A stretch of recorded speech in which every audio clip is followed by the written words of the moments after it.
their ability and how they actually lead them.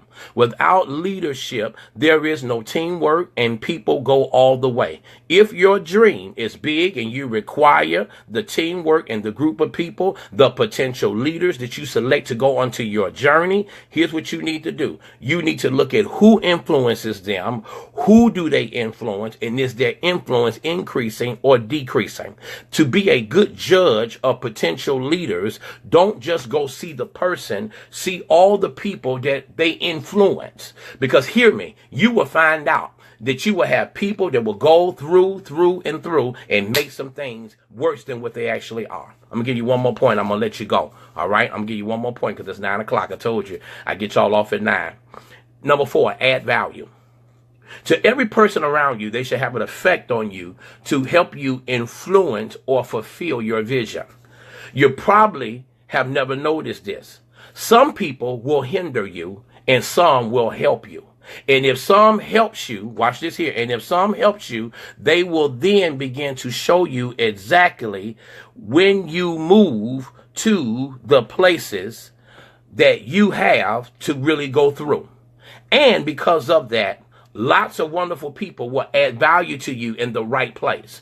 And I'm telling you now, they will compliment. Hear me. When you really got real supporters in your life or in your space, they compliment your weaknesses and they encourage your strengths. Please write that down. You need people in your life. They compliment my weaknesses, but they encourage my strength. Let me tell you what I mean by that. They know how to get you together in private and not publicly dish you. Hear me. You're getting ready to walk into a new seat, and I thank God that he's removing the much added boulder bricks that I have to replace them with building blocks. Are y'all listening? You have got to have people that compliment your weaknesses and encourages your strengths. You need people who know how to help you, who know how to attract other people, and who know how to get the job done and make sure that they know how to make you better than make you worse. Amen. In order to be a good, successful team, you got to have what I call the united front. Amen. We can kill each other in private, but in front of the team is all systems go. And the problem is that when you have too many chiefs and not enough Indians, you are shipwrecked. And some of you right now need to kick some people out of your boat because they are shipwrecking your ministry. They are shipwrecking your boat. Y'all ain't talking to me. They are probably the people in your camp who don't know anything about synergy. You need to inspire as well as you need to help people reach their higher levels. Can you be in a successful journey with people that want to see the best for you and the people that really want to authentically believe in you? People believe in you for what they can obtain, but can they believe in you if you're not given a piece of paper? You're going to have to attract some other people and people who actually need exactly where you're getting ready to go. Your team, hear me very carefully, must be a team of diversity. It cannot be a team of all yes people. It cannot be a team of all rejectors. It has to be a bipartisan. You need people who know how to come together. You need a creative team. You need a listening team, a working team, a writing team. And so, come on, apostles and bishops, y'all help. You need people on your team that know how to get it done. I was talking to a board on Monday night. No, not Monday night. Friday night.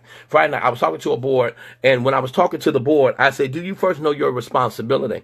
And I said, "Your responsibility is to be the backdrop of working the vision for that house and to make sure financially that it's back, not just in presence." Amen. You gotta deal with it financially. You gotta deal with it holistically. You gotta deal with the backdrop in all things. And some of you right now, you have a board. See what happened. Let me give you an example. I have an executive board. I do. I have that's for my fellowship.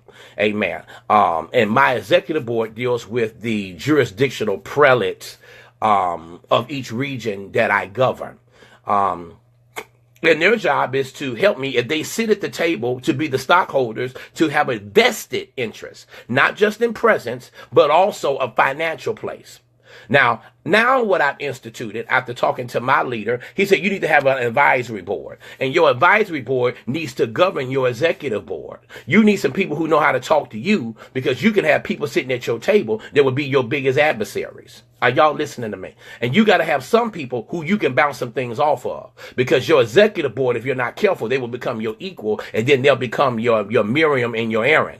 You got to watch that. And last night when I posted that, it came from a post that I got when I was speaking with my attorney on yesterday. In leadership, you will have people that will fight for the vision, and you will have people that will lie on the vision. And anytime Moses ever wanted to do something, he had two critical people, but guess what? They had to serve a purpose for them to get where they needed to go. And every time that they went against what Moses said, guess what? They did not go very far. You cannot hold up the arms. Amen. I don't have an Aaron and a Hur. Listen to me. I don't have an Aaron and a Hur. Because if I had an Aaron and a Hur, an authentic one, my arms will never get tired. I will never fall down. And you have to have people, watch this here, you have to have people where you know beyond the shadow of a doubt that not only do you have an Aaron and a Hur holding your arms up, but somebody else is holding their arms up, and someone is holding their arms up, and someone is holding their arms up, and someone is holding their arms up, and someone is holding their arms up. That's because you know how to attract other people. And when you attract other people, you got to know what leaders who attract followers and leaders who attract leaders. And you have to know the difference. And that's what I'm going to deal with on tomorrow. I'm going to deal with leaders who attract followers versus leaders who attract leaders. And when we deal with that on tomorrow, I promise you, it is going to help you. It's going to empower you. It's going to incite you. It's going to make you go back and look at your leadership team, look at your board, look at your advisory board, look at your sphere of leaders. I thank God for one of my mentors, Dr. Ed DaCosta, amen, and Christopher Chris Robinson from the Maxwell team. They taught me a very important lesson not too long ago. And they said, if you're ever going to equip other people, if you want good ideas, you need a lot of ideas. Please write that down. This is what they taught me. They said, if you want good ideas, you're going to need a lot of ideas. It doesn't matter if I ain't broke. It probably matters if you can fix being broke. And right now, the Lord is saying to you, it is time to equip other people. It is time to make them better. It is time to make them grow. I promise you, it's going to be one of the greatest dispensations that you've ever asked for as you get ready to walk into this Thanksgiving season. You're going to have a lot to be thankful for. And I want to know, are you really ready to embrace the place where God is getting ready to take you? Amen. That's my 20 minutes. I got to get you go. I want you to have an